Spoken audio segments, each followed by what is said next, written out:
Ada demo masyarakat di Bojong Kulur, Bogor, nantang KDM untuk ngeberesin Kali Cilengsi dan Cisarua dan Kali Cikeas.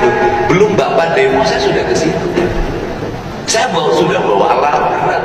Alat berat saya nggak bisa turun. Kenapa? Seluruh sungainya sudah berubah jadi perumahan pemukiman dan bersertifikat. Siapa yang bikin sertifikat? Ya rumah-rumah yang mereka tinggali. Lah, ini negara sebentar lagi tenggelam. Untuk itu diperlukan cara berpikir di otak kita. Jangan hanya duit, Pak. Rezeki itu datang dengan sendirinya secara alamiah. Di tengah desakan Bupati Bogor yang meminta KDM agar tambang kembali dibuka, sejumlah titik wilayah di Bogor justru malah dilanda banjir dikarenakan sungai yang berada di kawasan Sukamakmur meluap. Dampak dari erosi karena minimnya resapan air. Inilah mengapa Kang Deddy begitu vokal terhadap aktivitas tambang, apalagi pelaku penggundulan hutan, karena sekalinya bencana datang, dampak kerugiannya jauh lebih besar dibanding keuntungan yang didapat oleh segelintir pihak. Kami meminta kebijakan dari pemerintah Provinsi Jawa Barat bantu masyarakat Bogor buka kembali tambang yang berizin. Kami masyarakat Bogor siap diatur dengan ketentuan yang pemerintah provinsi jaga. Betul ya? Kami masyarakat Bogor siap menjaga lingkungan bersama-sama. Maka di hadapan Bapak Ibu sekalian, di hadapan semua rekan-rekan media, Pak Gubernur, tolong kami. Cipa Mingkis ngamuk. Ya Allah. Ya, kemarin itu hari Senin sore ya jam 3-an. Itu awalnya kan kita nih lagi tiduran tuh. Ternyata dengar banjir, suara kencang tuh keras. Kata istri saya, bangun tuh kayaknya air gede gitu kan. Saya lihat ternyata banyak orang-orang udah pada penuh orang ya di pinggir kali itu, udah rame lah. Saya kan kaget tuh kan ya, lihat nyampe naik ke atas jembatan itu, Pak. Terus meluap ke hampir naik ke pinggir kampung. Telah terjadi kerusakan TJS Lemping. Bawah hanyut oleh air Cipamingkis. Yang selatannya itu pondok pesantren itu udah nempel banget, udah prihatin lah lihatnya, udah ngeri banget. Sekitar berapa kakak, 150 kakak ada itu kayaknya. Itu kan emang di samping kampung.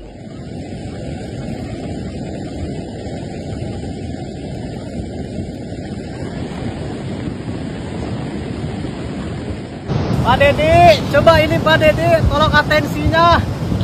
Ini kobong ini Pak Deddy, lihatin dulu.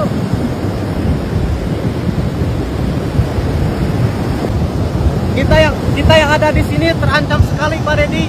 Kenapa? Karena di sana, di bukit-bukit sana sudah banyak sekali wisata, tempat-tempat wisata yang dibangun sehingga usaha hutan ditebang. Terima kasih ya.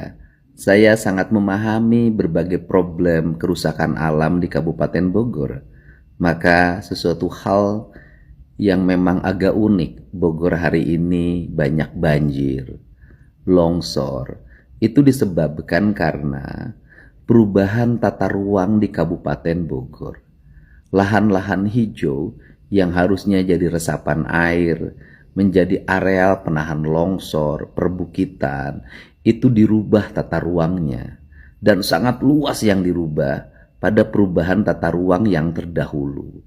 Maka saat ini kami pemerintah Provinsi Jawa Barat berusaha untuk mengembalikan tata ruang Bogor agar gunung-gunungnya terselamatkan, aliran sungainya terselamatkan, danau-danaunya terselamatkan, sehingga bencana tidak datang dalam setiap waktu, yang pada akhirnya kemakmuran rakyat akan terwujud dengan apa? Dengan hidup tenang, nyaman, dan damai dalam lingkungan alam yang terjaga. Daerah Sukamakmur itu juga saya lihat banyak perbukitan yang berubah jadi perumahan. memiliki dampak yang cukup luas pada meluapnya aliran sungai, longsor di beberapa titik, dan banjir di areal hilir. Dan Bogor itu bukan hanya untuk rakyat Bogor. Bogor menjaga Bekasi, Bogor menjaga Karawang, Bogor menjaga Jakarta.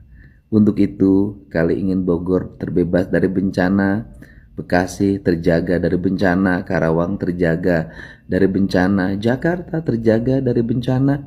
Yuk, kita bersama-sama jaga wilayah Bogor, jangan hanya menjadi pusat eksploitasi berbagai kepentingan dengan menyampingkan aspek keselamatan dan keasrian alam.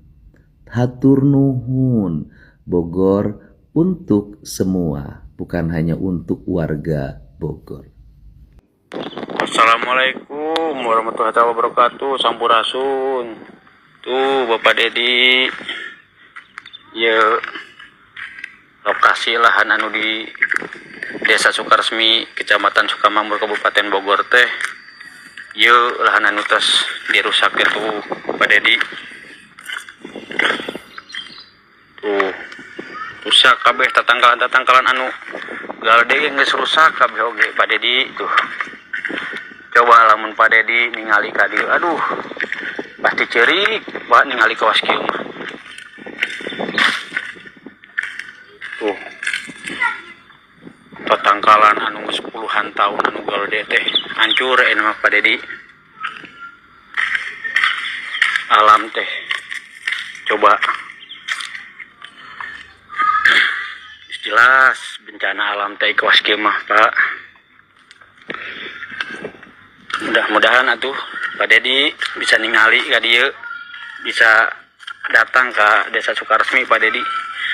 Desa Sukaresmi, Kecamatan Sukamakmur, Kabupaten Bogor Pak Dedi. Geus rusak gitu alam teh Pak Dedi, kurang leuwih ieu teh 63 hektar Pak Dedi itu. Hancur.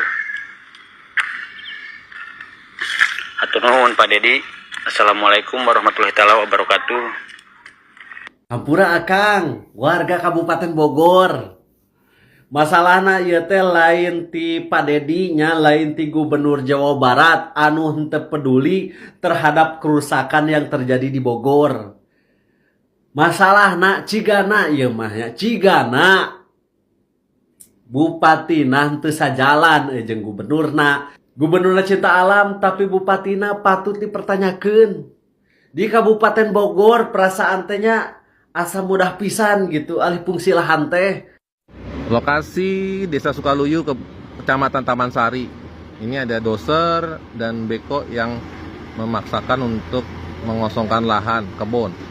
Di sini sudah hadir juga Kang Iwang, orang dari Kang Iwang, Direktur Walhi Jawa Barat. Ya, saya menyaksikan langsung juga apa yang dilakukan perusahaan, ya, yang sebetulnya kalau saling menghormati bahwa kemarin kita sudah diskusi dengan BPN baik provinsi maupun juga Kabupaten Bogor, harusnya apa yang kita tekankan kepada mereka itu untuk melakukan investigasi lebih terdahulu mestinya bisa dilakukan oleh mereka ya, untuk mengantisipasi bentrokan, karena saya pikir ada hak rakyat juga yang harus dilindungi, yang harus dipastikan oleh negara melalui pemerintah.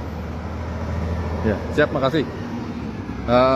Ini tetap kegiatan berlangsung, beko tanpa izin, tanpa izin alat berat, dan semuanya dikawal oleh ormas. Kudu kumaha tuh, ayeuna lamun misalkan Pak Dedi, Pak Gubernur gitunya turun tangan ngaberesan masalah anu aya di Bogor, sepanjang Bupatina atau pemerintah Kabupaten Bogorna diduga tidak sejalan dengan Gubernur, hese ayeuna ku KDM gitunya dievaluasi tambang-tambangna, perumahana. Geningan eta tambang ku Bupatina hayang dibuka deui dengan alasan cenah eta tambang-tambang teh geus berizin. Pak Gubernur, tolong kami, puluhan ribu masyarakat kami hari ini bergantung terhadap tambang khususnya yang berada di wilayah barat. Semisal ini mah ya, Pak KDM datang ke Bogor, ke lokasi yang Akang atau warga Bogor adukan tadi. Terus Pak KDM mengevaluasi, menghentikan segala aktivitas yang ada di sana. Tiba-tiba Bapak Bupatinya ngomong lagi, Pak KDM, ya mohon untuk aktivitas yang ada di sini dibuka kembali karena sudah berizin.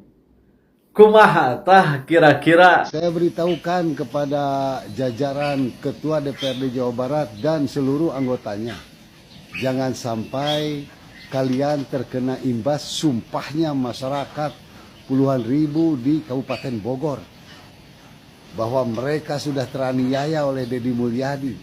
Sampai begini sumpahnya, coba simak baik-baik. Saya masyarakat Bogor belum pernah dan belum merasakan teraniaya oleh kebijakan-kebijakan KDM. Justru saya sangat bersyukur punya gubernur kayak Kang Deddy Mulyadi. Sekarang jalan-jalan bagus. Oke ya teman-teman, di video tadi kalian bisa lihat Bupati Bogor yang tiba-tiba mendukung para penambang yang ada di Kabupaten Bogor yang sebelumnya tambangnya ini ditutup oleh Deddy Mulyadi karena ilegal, karena merusak lingkungan dan bikin kecelakaan banyak orang. Nah, saya mau ngebahas aspek politiknya nih, kenapa Bapak ini mendukung mereka. Kalian harus nonton nih biar bisa lebih paham ya. Di Indonesia teman-teman, kalau kalian mau jadi pejabat, entah itu presiden sekalipun atau bupati, kalian ini harus dapat dukungan dari 4 faksi atau 4 kelompok ini teman-teman. Yang pertama adalah kelompok agama. Agama apapun tempat kalian tinggal yang mayoritas, itu kalian harus dapat. Makanya banyak bupati itu yang sowan ke kiai dan lain-lainnya, karena dia harus dapat dukungan orang agama atau orang ahli agama atau tokoh agama. Yang kedua adalah oligarki atau perusahaan besar atau pengusaha besar. Pengusaha besar ini pasti mendukung kalian dan pasti kalian kemungkinan menangnya lebih besar karena dapat suntikan dana dari dia. Yang ketiga adalah angkatan bersenjata. Ini kalian tahu lah, saya nggak usah jelasin ya. Dan yang terakhir adalah ormas non agama ya. Nah teman-teman, Bapak Bupati ini pasti mau gak mau harus mendukung para penambang, karena di belakang penambang ini ada pengusaha. Di belakang penambang ini banyak ormas yang bersatu yang menuntut Bupati ini harus mendukung mereka untuk kepentingan mereka juga gitu. Saya nggak bilang ini salah atau benar, tapi itu realita politik kita yang harus kalian pahamin. 4 ini yang menentukan jalannya politik kita ya. Ormas, agama, angkatan bersenjata, dan perusahaan atau oligarki.